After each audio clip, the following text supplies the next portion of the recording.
We all have the same stories. We all watch the same channels. We see men like you on TV kind of telling us what's happening in the world and what it's like. And what changed me was a realization that as someone who held a top secret clearance and had access far beyond what a top secret clearance would entitle someone to generally, the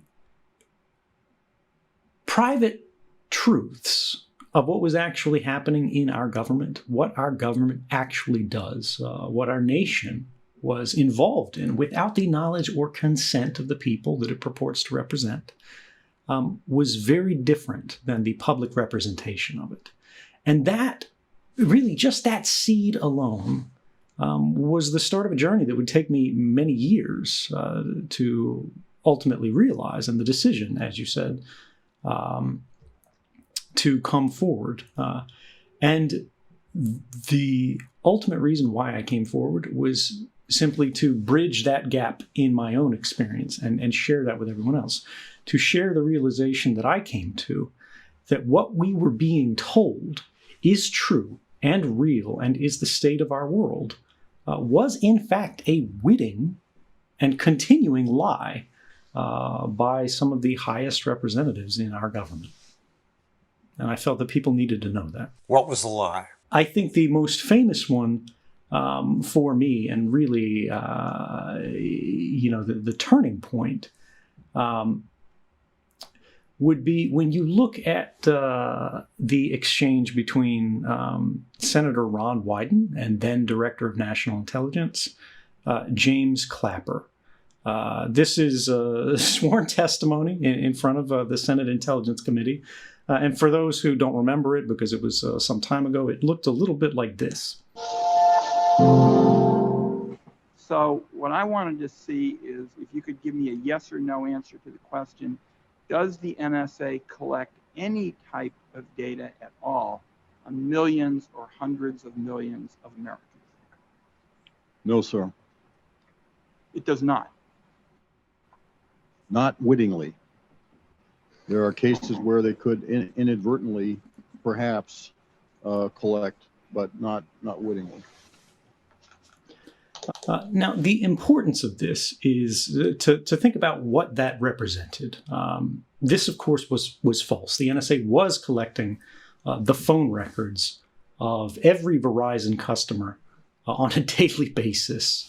They were doing this for other major telecommunications providers as well. I just didn't have the judicial order for that. And this was happening to the internet. This was happening to email communications. What was happening was a change in technology from the old internet that was sort of non-commercial, very individual and simple. It was pretty crude. Everything was cobbled together, to this larger, more corporatized internet where all of our communications, all of our interactions, all of our relationships, all of the things that we read and like online are being passed to us through a Facebook or a Google or an Apple. And in secret, these companies had basically gone far beyond what the law required of government to join programs where they would share information with the NSA through the front door of the FBI.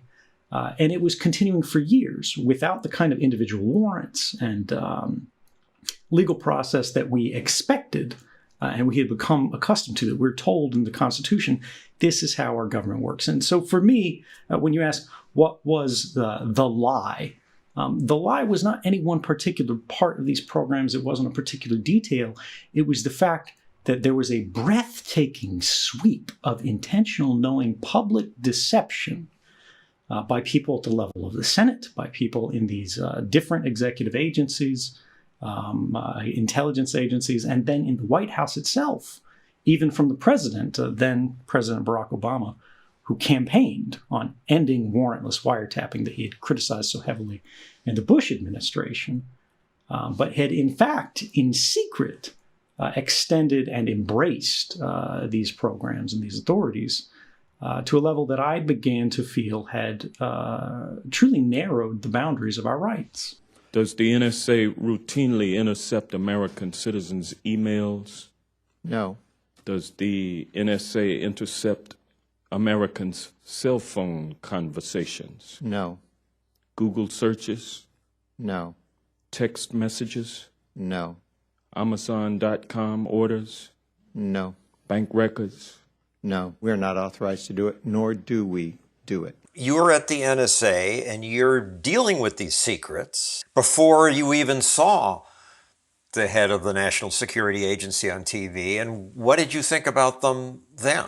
Well, so this was the thing. When you look at the arc of my career in intelligence, I was always working on the technical aspect of it. And so by and large, I was modernizing our systems because post 9/11, the intelligence community realized they weren't very good at using technology. They thought they were. And in a way, it was true that they were, but it was a different era's technology. They were great with radio. They were great with satellite. They weren't so good with computers. They weren't so good with the internet. So they brought in a bunch of shaggy young guys who looked like me. And they really liked what you did, and you were a star. Absolutely. But it wasn't that I was, exceptional, so much that I represented a generation that was native to these new systems that they had shied away from because they didn't trust the security of them. It turned out with good reason. But my generation came in, we shared our experiences, we shared our specialties, and we were always looking at what we were doing through a straw. And you have to understand this principle that we hear of in the movies, need to know, means normally you get a project, you do a project. You don't know where it goes, you don't know who else is using it.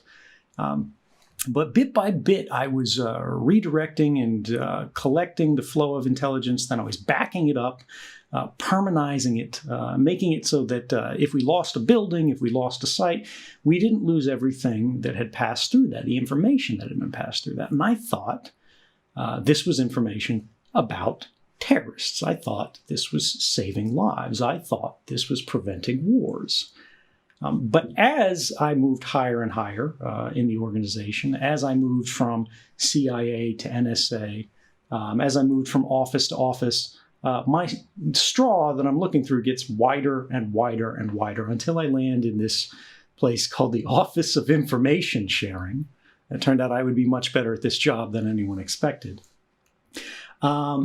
And I saw everything. And it's only there when you see the consequences of your labor and the different parts of your career all brought together with the labor of others of your entire generation who themselves, not sitting in the position you are, can't see the big picture impact of what they're doing. And the public, who never even knew this stuff existed. And again, this was occurring without their consent, but in theory, it was being carried out in their name. It felt to me that we needed to know. We needed to actually decide, is this what we want to happen or not? And you talked to your supervisors. Yeah, I talked to my supervisors. I talked to my colleagues on Constitution Day. They were all fine with it. This is just what we do and no problem. Well, actually, it's not quite that people had no problems. When I brought up these programs that many of them had never heard of because they hadn't been exposed to them, I said, does this look right to you? When I show that we're collecting more internet communications in the United States at the NSA than we were in Russia, right? Meaning we are ingesting more Americans' communication than we are ingesting Chinese people's communications or Russians' communications or North Koreans' communications or whoever you're afraid of, right? The bulk of our collection was happening domestically and happening with the aid of other partners in what's called the Five Eyes network, the United States, the United Kingdom, Australia, New Zealand, and Canada. And then the NSA would go, well, yes, we're collecting all of these communications, but we're not reading them all. We're capturing everything that you, John Stossel, are doing online. We're capturing everything that your family's doing online, that your friends are doing online. But we just pinky promise it's not being used for anything bad.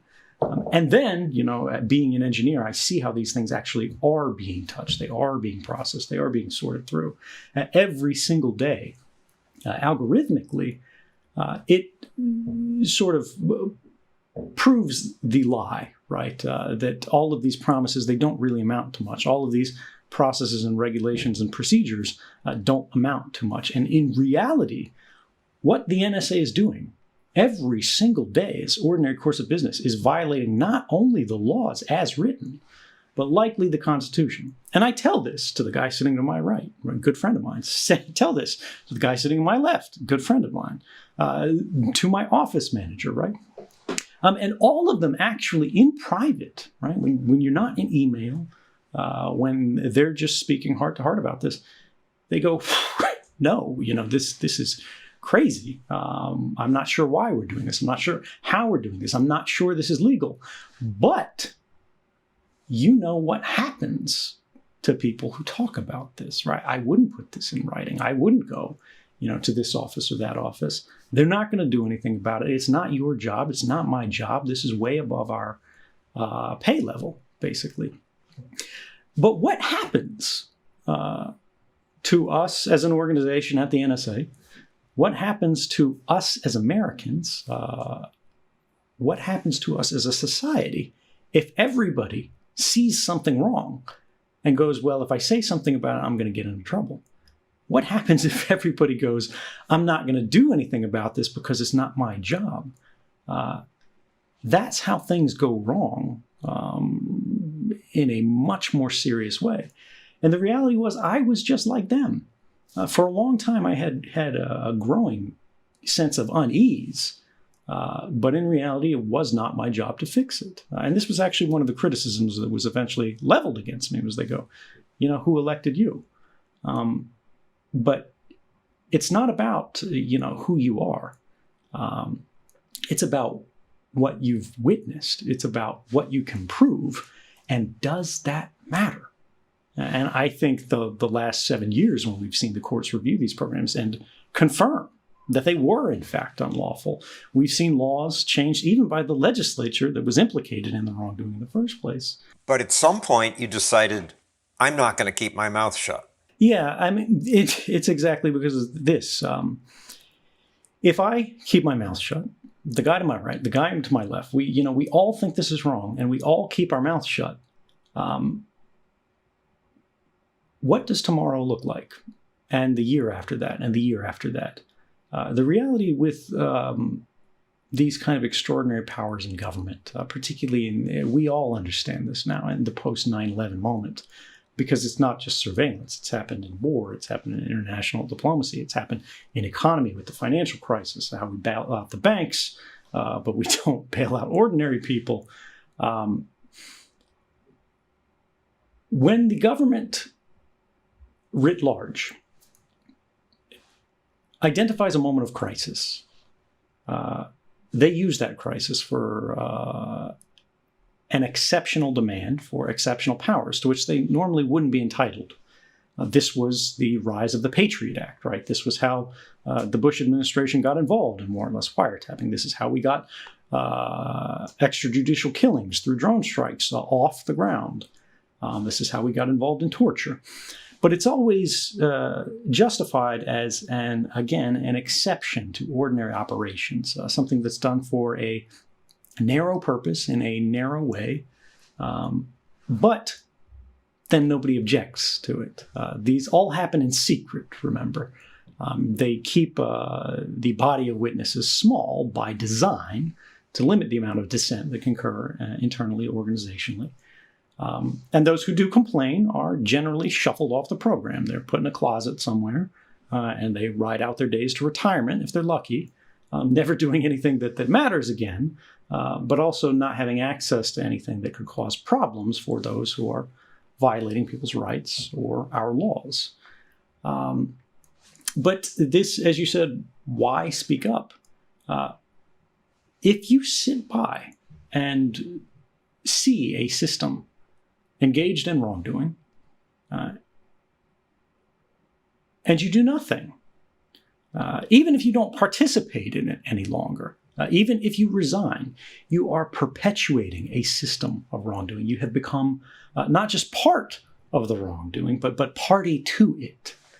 And for me, when we looked at this, this was affecting the country that I love. This was affecting the internet that I grew up with, which was practically part of my family by this point in my life. And then you extrapolate from how we got involved in sort of this overreaching surveillance state to begin with, the national security state. And step by step, bit by bit, exception after exception, these extraordinary and narrow authorities become permanent and perpetual authorities. And bit by bit, as the domain of government expands, the territory that is claimed to the people narrows. And this became such a concern to me that I was willing to risk a great deal to tell people about it and see if they agreed or if I was just crazy.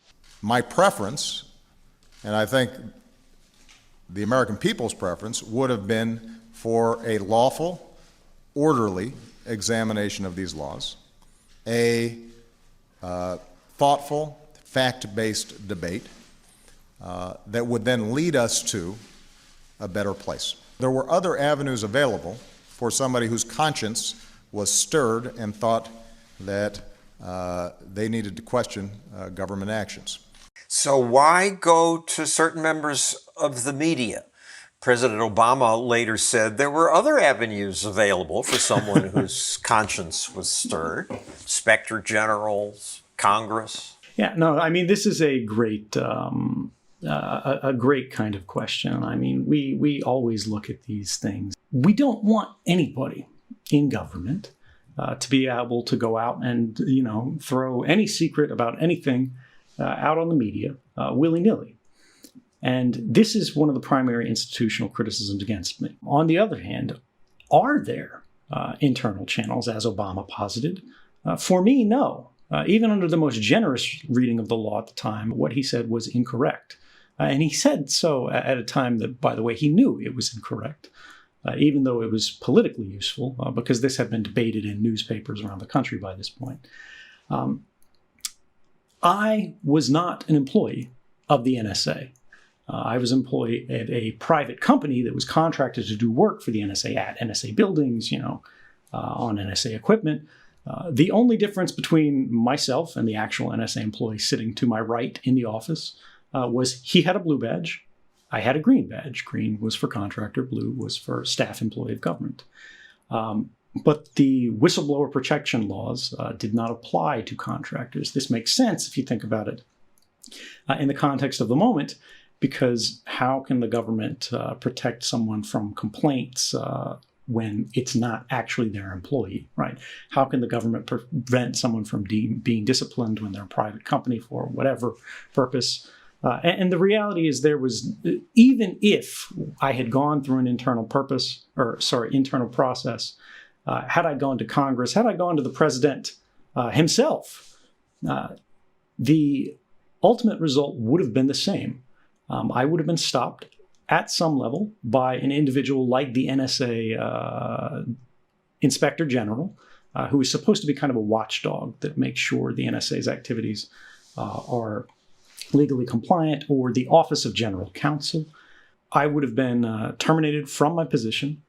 I would have been investigated by the police, and I very likely would have been charged under exactly the same laws that I've been charged under today.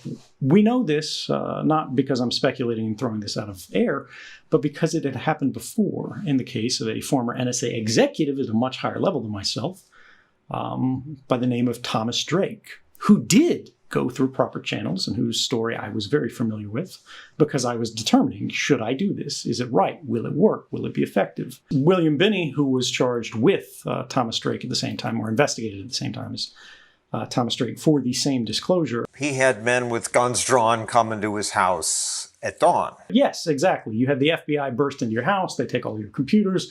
They arrest you. They interrogate you. You lose your clearance. You lose your job. First, I went to the House Intelligence Committee, and the staff member that I personally knew there, and she then went to the chairman of that committee. We were all trying to work internally in the government over these years, trying to get them to come around to being constitutionally acceptable and take it into the courts and have the courts oversight of it too. We naively kept thinking that could happen, and it never did. They decided to raid us, to keep us quiet, threaten us, In my case, they came in with guns drawn. I don't know why they did that, but they did. Thomas Drake, who was an executive at the top of the U.S. intelligence community, now works at an Apple store, right? But it's important to understand that he did go through proper channels. He did everything right. And when he went to these officials, this is what they said. This is the Office of General Counsel at the NSA, a man by the name of Vito Potenza. If he came to me, someone who was not read into the program, and told me that we were running amok, essentially, and violating the Constitution, there's no doubt in my mind I would have told him, go talk to your management. Don't bother me with this. I mean, the minute he said, if he did say, you're using this to violate the Constitution, I probably would have stopped the conversation at that point, quite frankly. So, if that's what he said, then anything after that I probably wasn't listening to anyway. And this is the reality, and I think everybody understands this naturally. These internal watchdog shops in government, they're great if you need to report sexual harassment. They're great if you need to report some kind of discrimination, if somebody's stealing office supplies. If you go, the entire agency of government is engaged in a conspiracy to deceive the public about the reality that we are right now working in concert across agencies to carry out a program that is in violation not only of law, but the Constitution, they're not equipped to handle that, and they're not interested in investigating that. That's not why they were appointed. I got to say, in my endless 100-year career, no one has ever rolled in video before. That's usually what I need to do. If you ever get back... Right, I'm a technologist. Sorry, I can't help it. That's good. All right. Why do you think you were charged under the Espionage Act? That's pretty rare. To send a chilling message. To whom? To other whistleblowers, to others in the government, not to speak out or speak out. Do not tell truth to power. We'll hammer you.